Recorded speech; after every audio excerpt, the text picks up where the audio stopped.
আপনাদের এর আগের ভিডিওতে জানিয়েছিলাম প্রাচীন মধ্যযুগে ইঁদুর দিয়ে কিভাবে নৃশংসভাবে অপরাধীকে শাস্তি দেওয়া হতো।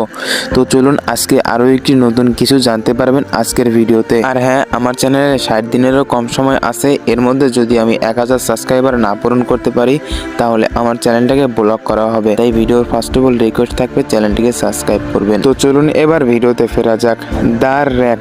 প্রাচীন মধ্যযুগে অপরাধীদেরকে এই শাস্তিটি এত নির্মমভাবে দেওয়া হতো যে ঘন্টার পর ঘন্টা, এমনকি দিনের পর দিন এই শাস্তিটি অপরাধীদেরকে দেওয়া হতো। একটি কাঠের বড় ফ্রেম যার দুই পাশে ছিল হাত দিয়ে ঘোরানোর জন্য রোলার। অপরাধীকে এই শাস্তিটি দেওয়ার সময় অপরাধীর 4 হাত পা একসঙ্গে বেঁধে নেওয়া হতো। তারপরে নির্যাতনকারীরা সেই রোলারটি ঘোরাতে থাকতো। অপরাধীর 4 হাত পা যখন একসঙ্গে চাপ পড়তো তখন খুবই বিকটভাবে অপরাধী চিল্লাতে থাকতো। রোলারটি অতিরিক্ত স্পিডে ঘোরানোর কারণে অপরাধীর যত হাতের এবং পায়ের গোড়া ছিল সবগুলোই কিন্তু ধীরে ধীরে ফাঁক হতে শুরু করতো।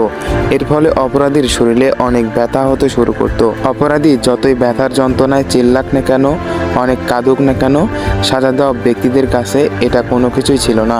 কারণ যারা সাজা দিত তাদের লক্ষ্যই ছিল একটি, অপরাধীর দোষটা যেন স্বীকার করে নেয়। এই শাস্তিটি প্রাচীন মধ্যযুগে এতটাই ভয়ঙ্করতম ছিল যে আগে যদি প্রাচীনকালে এই শাস্তির ব্যাপারে কেউ জানতো তাহলে আগে থেকেই দোষটা স্বীকার করে নিত। কারণ মৃত্যুর থেকেও ভয়ঙ্কর ছিল এই শাস্তিটি। আর হ্যাঁ, এই শাস্তিটির ব্যথা যখন বৈজ্ঞানিক যন্ত্র দিয়ে মাপা হয় তখন দেখা যায় এই শাস্তিটির পয়েন্ট ছিল 116 পয়েন্ট। তাহলে বুঝতেই পারছেন 116 পয়েন্ট ব্যথার ওজন কতটা পরিমাণে হতে পারে, আর প্রাচীনকালের মানুষগুলো কত পরিমাণে সহ্য করত।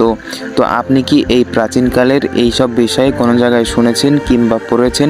অবশ্যই কমেন্ট বক্সে জানিয়ে যাবেন। আর নতুন বন্ধুরা অবশ্যই সাবস্ক্রাইব করবেন।